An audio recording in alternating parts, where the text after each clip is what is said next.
अब जो हो गया, जितनी तैयारी करनी थी करवानी थी हो चुकी है। अब बिल्कुल शांत हो जाइए एकदम, है ना। रिवीजन भी काफी कुछ कर लिया है, बिल्कुल पैनिक होने घबराने की जरूरत नहीं है। एग्जाम है, अच्छे से देकर आइएगा, मुस्कुराते हुए, हंसी खुशी जाइए, हंसी खुशी आइए, ठीक है। क्योंकि जब आप थोड़ा सा भी घबराना स्टार्ट करते हैं ना, तो वहीं पर गड़बड़ होती है। पूछिए गौरव सर से पहले कितना घबराते थे और गड़बड़ कितनी की इन्होंने।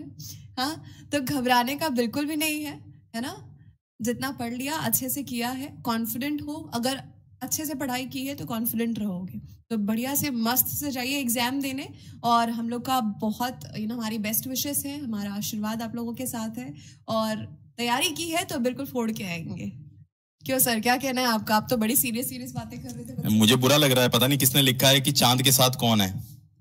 किसने लिखा है ऐसा? पता नहीं किसने लिखा है। खैर चलो ठीक है।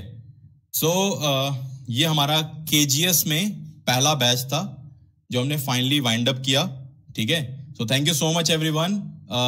जितने भी लोगों को हम लोग का एफर्ट पसंद आया, ठीक है। और ठीक है, चलो मैम कुछ आपको कहना है तो आप हाँ जी। और थैंक यू सो मच। मैंने आप लोगों के कमेंट्स पढ़े एंड मैं सीरियसली आई वाज ओवरवेल्म्ड। बहुत भाव विभोर हो गई थी मैं आप लोग के कमेंट्स पढ़ के। बहुत अच्छा लगा। इवन इमोशनल तो मैं भी हो गई थी, क्योंकि एक आदत सी बन जाती है ना। हमने सब अप्रैल 6 को हमने जर्नी शुरू की थी। इवन फैक्ट आई गेस सारे टीचर्स ने ही उस समय ही शुरू किया था। बहुत ही कम टाइम और कैसे बीत गया ये पता ही नहीं चला, है ना, तैयारी करवाने में। और आप लोगों के साथ एक कनेक्ट, एक बॉन्ड सा बन गया है जो हमेशा रहेगा। घबराइए मत, हम हमेशा कनेक्टेड ही रहेंगे। बस ये है कि जितनी मेहनत की गई है हमारी तरफ से, पूरी टीम की तरफ से, और आप लोगों ने अपने लिए जो की है वो साकार होनी चाहिए, है ना। तो कल आप एग्जाम देने जब जाएं या इसके बाद भी जितने लोगों के एग्जाम्स स्केड्यूल्ड हैं, याद रखिएगा कि मेहनत की है, अच्छे से एग्जाम देकर आना है, प्राउड फील करवाना है अपने आप को भी और हमें भी, केजीएस की पूरी टीम को भी। और किसी ने लिखा था कि केजीएस इस बार सीजीएल में जो सिलेक्शन है वो केजीएस के स्टूडेंट से ही ज्यादा होने चाहिए। तो बिल्कुल इसी जज्बे को ध्यान पे रखिएगा कि इस बार के सिलेक्शन में स्टूडेंट्स जो सिलेक्ट हो उनमें केजीएस वालों का बहुत ज्यादा पार्टिसिपेशन होना चाहिए। और बाकी तैयारी तो कर चुके हो आप लोग। जो एसेंशियल चीजें हैं बिल्कुल ना ईटिंग मत करिएगा, लाइट सा कुछ खाइएगा, पानी अपने साथ लेकर जाइएगा। मतलब ये मेरा मदरली साइड बाहर आ रहा है कि आपको वो चीजें मैं बता दूं जो घर पे आप एग्जाम देने निकलते हैं तो दही, चीनी, पानी और सारी बंदोबस्त के साथ अच्छे से प्यार से जाइए, है ना। भगवान का नाम लेके और अपने आइडियल को जिनको मानते हो, अपने माँ बाप को ध्यान पे रखते हुए, और मुझे पता है बहुत अच्छा करके आएंगे। बस सिर्फ घबराइएगा मत, जस्ट एग्जाम है, एग्जाम को एग्जाम की तरह लीजिए, है ना। घबराइएगा बिल्कुल मत। Thank you so much for your lovely comments. And Trinshu बेटा, थैंक यू सो मच। आपने तो एक पोयम ही लिख दी है, बड़ा अच्छा लगा मुझे आप लोग का रिस्पॉन्स देखकर। एंड सीरियसली हम मिस करने वाले हैं आप लोग को, ये क्लासेस हम मिस करने वाले हैं। ऐसे रो नहीं रहा हूं मतलब।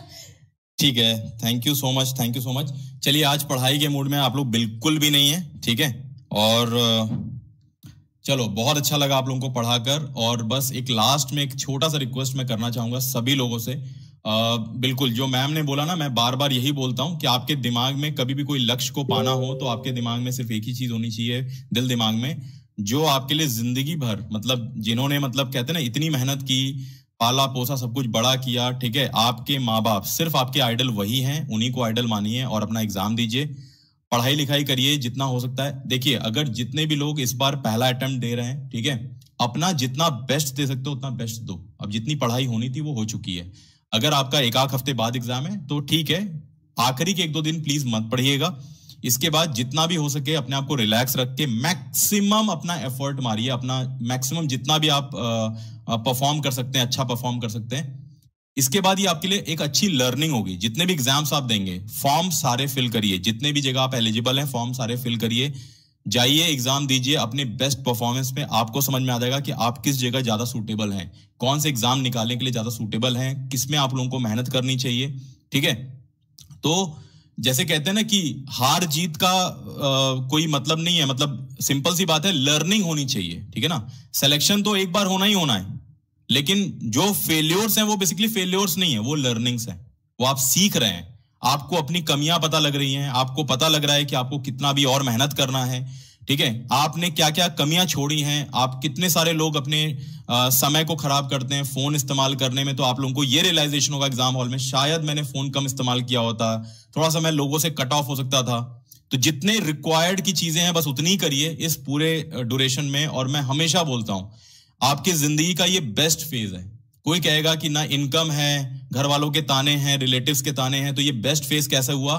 लिटरली में ये बेस्ट फेज है, क्योंकि यहां से जो आपकी उछाल आती है ना जिंदगी में, वो किसी नॉर्मल उछाल के बराबर नहीं, बहुत बियॉन्ड चीजें होती हैं। ये जो जंप होता है ना, कि आप पता लगे कि अभी साल भर बेरोजगार घर पे बैठे हुए थे, कहीं पे कोई पटना में है, कोई बनारस में है, कोई दिल्ली में है, और इसके बाद अचानक से आपकी जॉब लगती है GST inspector, external affairs ministry में आपकी जो है जॉब लगती है, आप जो है प्रिवेंटिव ऑफिसर बनते हैं, इनकम टैक्स ऑफिसर बनते हैं, सीबीआई में कोई जाता है, वो उछाल बहुत बियॉन्ड होती है। तो मैं सिर्फ एक जॉब के बारे में नहीं बात कर रहा हूं, लेकिन मैं इस फेज के बारे में बात कर रहा हूं। बहुत बेस्ट फेज होता है ये, और जितना घिसोगे, हर मेटल के साथ ये वैलिड होता है ना, इंसान के साथ भी वैलिड होता है कि जितना ज्यादा आप घिसेंगे उतना चमकेंगे।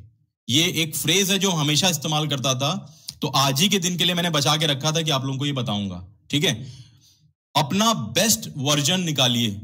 वो इंसान जो अपने समय को प्रॉपर यूटिलाइज कर सकता है, वो इंसान जो सिर्फ अपने आसपास नियर एंड डियर वंस की ही फिक्र करता है। जो फालतू के लोग हैं आपकी जिंदगी में, आपके लिए वो इंपॉर्टेंट नहीं होने चाहिए। वो दोस्त यार जो आपका समय बर्बाद करना चाहते हैं, जो आपका कभी सक्सेसफुल आपको नहीं देखना चाहते हैं, वो इंपॉर्टेंट नहीं होने चाहिए।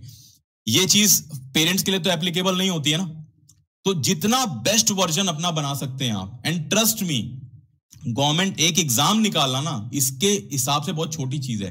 मैं आप लोगों को हमेशा से बोलता हूं, अपना एक बिहेवियर डेवलप करिए। जिस इंसान को ये समझ आ जाती है ना कि क्या चीज मेरी जिंदगी में इंपॉर्टेंट है, उसके लिए सिलेक्शन लेना बहुत बड़ी चीज नहीं होती, क्योंकि उसके फैसले हमेशा पॉजिटिव प्रोग्रेसिव होते हैं, हमेशा याद रखिएगा। ठीक है, तो मैं ज्यादा अभी आप लोगों को इस तरीके से लोड नहीं देना चाहता हूं।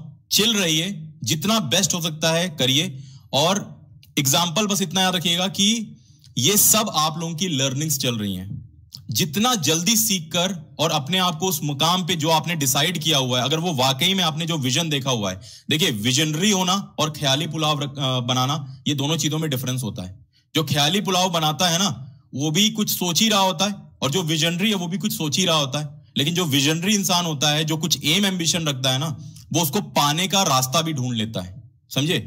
तो एक दो जो आपके कहते हैं ना कि असफलताएं, वो बेसिकली असफलता मैं मानता भी नहीं हूं, वो सिर्फ और सिर्फ जिंदगी में जो आप सीख रहे हैं। और जिस इंसान ने अपने बिहेवियर को सही कर लिया, जिसने अहमियत जान ली समय की, रिश्तों की, ठीक है, अपने खुद की वैल्यू करना सीख गया, वो इंसान कभी हार नहीं सकता। मैं इतना मानता हूं। ठीक है, तो इसी नोट पे मेरा जितना बोलना था मैंने बोल दिया। ठीक है, मैम लास्ट में कुछ आपको बोलना है? माइक सही। यस सर, आप बहुत अच्छा मोटिवेट कर चुके हैं बच्चों को, और आई थिंक काफी मोटिवेटेड फील कर रहे होंगे आप सभी, क्योंकि मुझे भी मिल रही है मोटिवेशन जिस हिसाब से सर आपको कह रहे हैं कि एक्चुअली अल्टीमेटली व्हाट मैटर्स, कि अल्टीमेटली आप जो चाहते थे वो आपने हासिल कर लिया, जो आपने आपके पेरेंट्स आपके लिए चाहते थे वो आपने हासिल कर लिया, वही चीज सबसे ज्यादा इंपॉर्टेंट है। कोई क्या कह रहा है, कोई क्या कहेगा, इस सब चीजों से बिल्कुल मत अपने आप को अफेक्ट होने दीजिएगा। अभी आपका जो टारगेट है उसको ध्यान पे रखिए। देखिए, किसी भी चीज का ओवरलोड लेना, ओवरबर्डन लेना भी अच्छी बात नहीं है, और किसी चीज को बहुत लाइटली लेना भी अच्छी बात नहीं है। ठीक है, तो एक बैलेंस की बात है। तो आप अभी जैसे कल एग्जाम है जिनका, है ना, तो प्लीज ये रिक्वेस्ट है कि थोड़ा सा लाइट होकर आराम से, है ना, एग्जाम देने जा रहे हैं। जितना आप अपने आप को काम रखेंगे, है ना, शांत रहेंगे दिमाग से, उतना आप अच्छे से एफिशिएंटली परफॉर्म कर पाएंगे, है ना। किसी भी एग्जाम के पहले थोड़ी सी नर्वसनेस होना बिल्कुल स्वाभाविक है, नेचुरल सी बात है, बट उसको हावी मत होने दीजिए। जाकर बेहतरीन तरीके से परफॉर्म करिए। एग्जाम में वो क्वेश्चंस जो आपको लग रहे हैं कि ये तो आइडिया नहीं लग रहा है कैसा होगा, या अगर ट्राई करे तो बन जाएगा, उस पर अपना समय मत बर्बाद करिएगा। पहले जो चीजें आपको आती हैं, जिस पर आप बिल्कुल कॉन्फिडेंट हो, उनको मार्क कर लीजिए, है ना, क्योंकि समय आपके लिए रुकेगा नहीं। फिर उसके बाद अगर आपको लगता है कि आपको जितना आता था आपने मार्क कर लिया है, आप कुछ क्वेश्चंस को और ट्राई करना चाहते हैं तो आप करिएगा। अदरवाइज बिल्कुल भी ये मत सोचिएगा कि नहीं ये तो मैंने बनाया था अभी क्यों नहीं बन रहा है। ईगो पे अगर जहां बात ले ली आपने वहां पर आप बर्बाद करेंगे अपना टाइम, वहां पे अपनी एनर्जी फालतू फिजूल के डायरेक्शन में लगाएंगे। तो उतना ही सॉल्व करिएगा जिसमें आप बिल्कुल 100% कॉन्फिडेंट है, क्योंकि ध्यान रखिए आपको टॉप नहीं करना है, आपको निकालना है एग्जाम, ठीक है। तो अगर आप 25 में से 25 क्वेश्चन किसी सेक्शन में आए हैं और नहीं बना पाए तो नर्वस हो गए, घबरा गए कि अरे नहीं बना सकते थे, इस बात पे मत जाइएगा। आपको ये देखना है कि आपको ये पड़ाव क्रॉस करना है, ठीक है। तो बिल्कुल जिस पे कॉन्फिडेंट है उसी को बनाइएगा, है ना। वो तो कहने की बात ही नहीं है। माइनस मार्किंग को ध्यान पे रखिएगा, तुक्केबाजी बिल्कुल भी नहीं, है ना। और हम जानना चाहेंगे जिनका भी कल एग्जाम है वो एग्जाम देने के बाद बिल्कुल अपना एक्सपीरियंस शेयर करिएगा, आके बताइएगा कि कैसा गया आपका एग्जाम, क्या क्या आपने सीखा और क्या मतलब बताना चाहेंगे कि क्या कौन सी ऐसी चीज थी जो आपको पहले ध्यान देनी चाहिए थी, या कौन सी ऐसी चीज थी जो आपने सीखी थी और आपको काम आई, ठीक है।